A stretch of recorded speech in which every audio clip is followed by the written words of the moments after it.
Hi, and we are on now, Chapter 8 of Hidden Figures. We are moving through this story, and Chapter 8 is pretty short, but this is what we're going to read for today, and then you'll have questions to answer after. The duration. Though Dorothy Vaughan loved her new job in Hampton and was proud to be helping her country with the war effort, she missed her children terribly. She sometimes worked 18-hour days, and the demands of her job made it difficult for her to get home except for during holidays. And it seemed like the minute she walked through the door at the family house back in Farmville, it was time for her to turn around and head back to Newport News.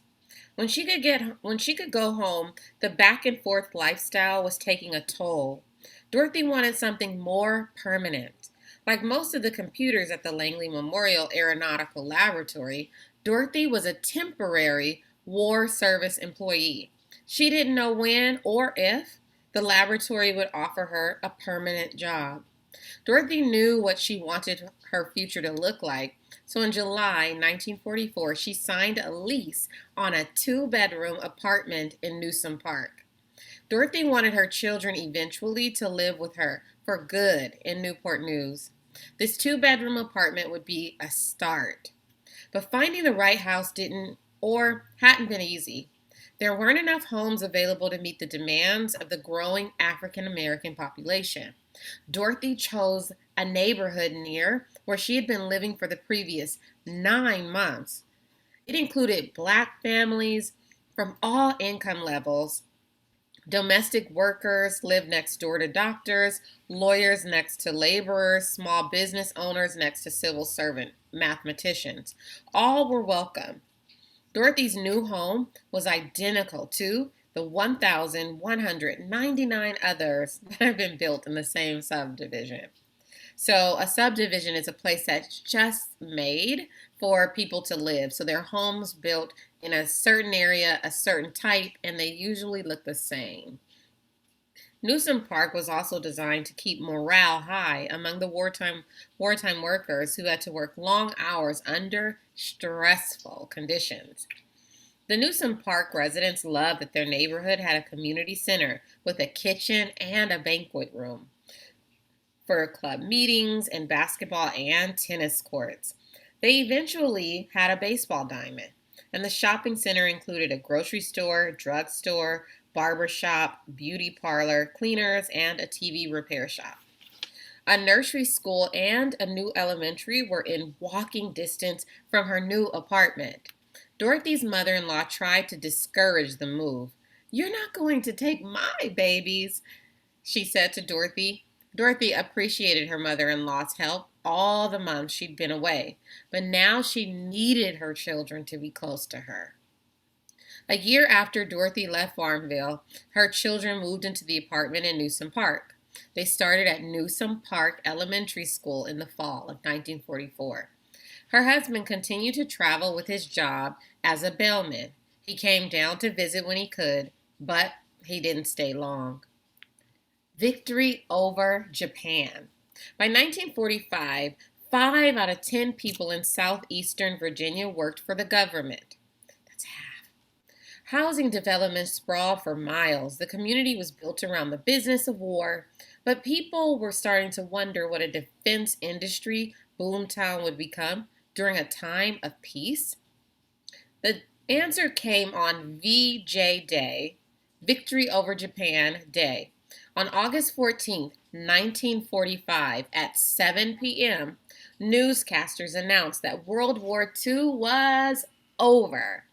All over town, soldiers and civilians streamed into the streets. Business owners locked their doors and joined the celebrations that went on through the night. People paraded down the streets and workers held hands to form human chains as they danced around the cars. Makeshift confetti rained down from windows into the streets below. But after the initial celebrations and parties, uncertainty settled in.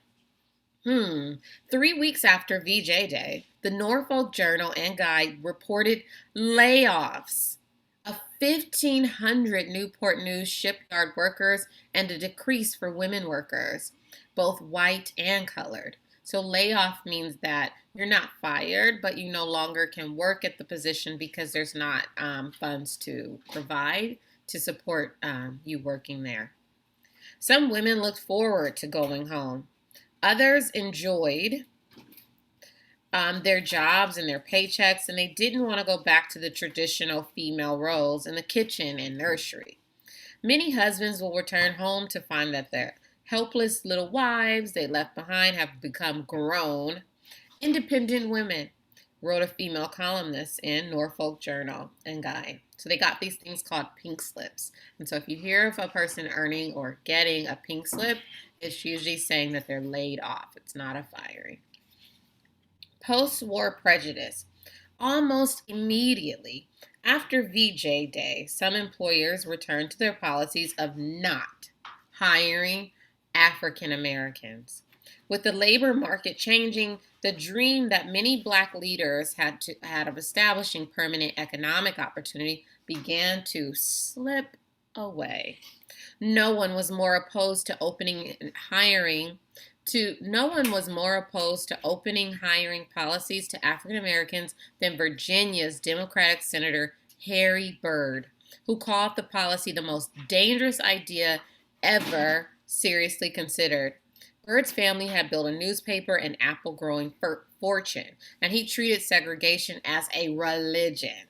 He ran a political machine that kept the poor of all races divided against one another. Dorothy, like so many of the others who had come to Hampton Roads during the war, didn't want to return to her former life. She assumed that she was going to keep her job and continue with her new life. It wasn't a risk-free bet. Dorothy committed to the lease on the apartment in Newsome Park before Langley converted her wartime employee status to that of permanent civil service employee. She didn't want to wait to put down roots in her new home, even though it soon became apparent that losing the apartment was still a possibility. Dorothy and the others who lived in the neighborhood learned that some local officials wanted to demolish Newsome Park and redevelop the neighborhood. And federal authorities planned to pry the houses off their foundations and send them to war-devastated populations in Europe. The residents went back and forth with the government over the status of their neighborhood, which they had come to love. The government said that Newsome Park was not temporary in character, yet not permanent in its location. Though they lived in a state of limbo, the people of Newsome Park were determined to do everything they could to keep their community alive.